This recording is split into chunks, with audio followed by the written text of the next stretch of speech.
Hey, what's up? You know what time it is. It is the Rideshare Hub channel time, and I'm Jacob Letman, and you're you, and thanks for being here.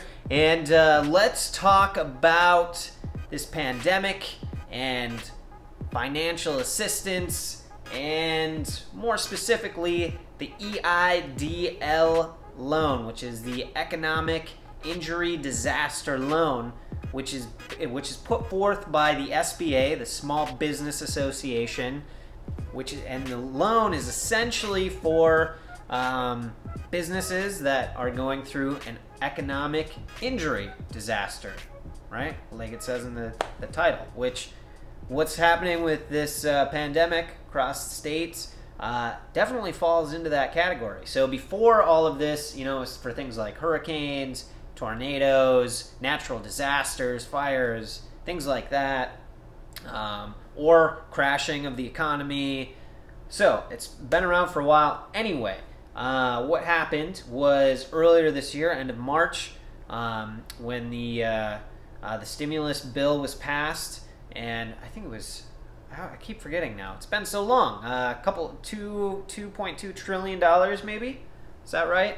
Which also included stimulus checks, $1,200 stimulus checks for individuals, and the expansion of unemployment benefits to include pandemic unemployment assistance for self-employed people.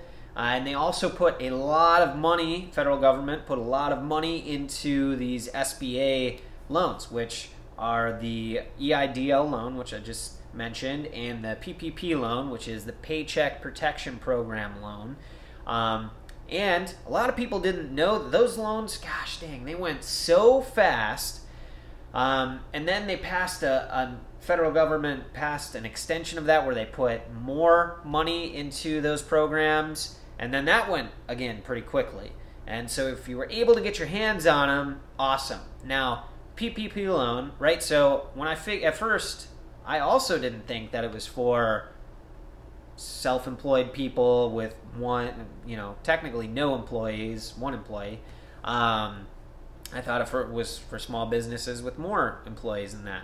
But turns out, if you are a sole proprietor, meaning you and your business are the same, you're self-employed, you could still qualify for those. So as soon as I figured that out, I was like, oh, heck yeah, I'm going to apply for an EIDL loan. Now, this is kind of crazy.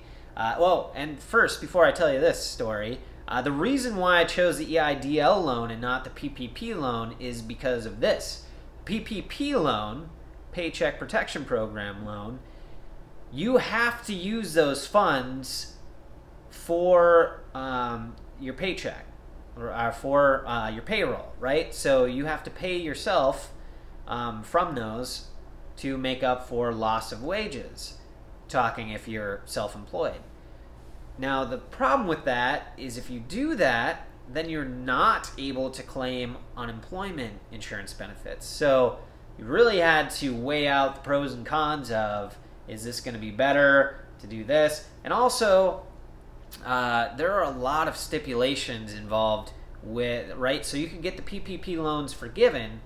There was a laundry list of stipulations in order to do it correctly, to make sure that you get it forgiven so you don't have to pay it back, right? And so the benefit of unemployment insurance benefits is that's coming in, it's not a loan, it's like income. You have to pay tax on it because it's income, but it's not a loan. You don't have to pay it back, right? So there was that situation. And I did not have my tax information in order in time to even consider doing that. It would have been too much work. I could have done it. It would have just been a hassle. So anyway, so I was like, okay, let's check out the EIDL loan. So I pulled it up. I started doing the application. I needed to get some tax information figured out for that. Not as much. And the cool thing about the EIDL loan is that you do not... you can still receive unemployment benefits on that as long as you don't use that EIDL loan for payroll. And there are more options in what to use that for. So you can use that for business expenses. So, right, we have a car as rideshare drivers. You can use that money for that. anyway, so there's options for that, for being able to receive that loan, use it for business expenses, not use it for payroll, and still be able to receive unemployment benefits. So that intrigued me. I was filling it out, right?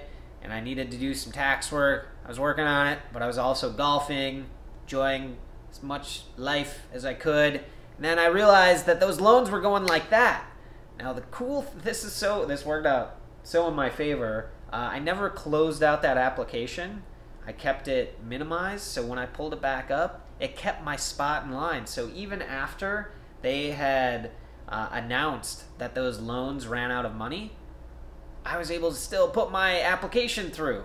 And it took like, oh my gosh, it took like 2 months, I think. And I had forgotten about it, but I got the EIDL loan.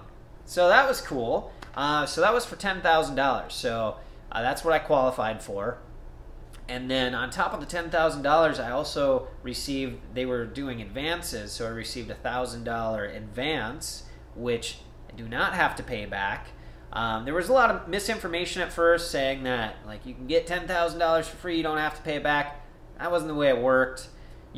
Well, maybe at the beginning, but anyway, in the second round of that, they were advancing $1,000 per employee, which you don't have to pay back. But it's a very low interest rate on the EIDL, I think like 3.5%, and they have it set up to pay it back over 30 years. So it worked out great for me because that is essentially money that I can keep in the bank. It gives me options as far as potentially paying off my car and getting into a new vehicle, since I use that for all of my business ventures, and that's perfectly within the bounds. So anyway, I'm telling you this because as of right now, those funds have dried up. They're gone. You can still, I guess, they have to process applications legally, so you can still fill out an application. But I don't think I would do that until there's funds available. Now, right now, Congress is trying to hash out another stimulus bill, which is not going very well right now. But who knows? Maybe they'll get something figured out, because that's what we pay them to do, right? Come on, politicians.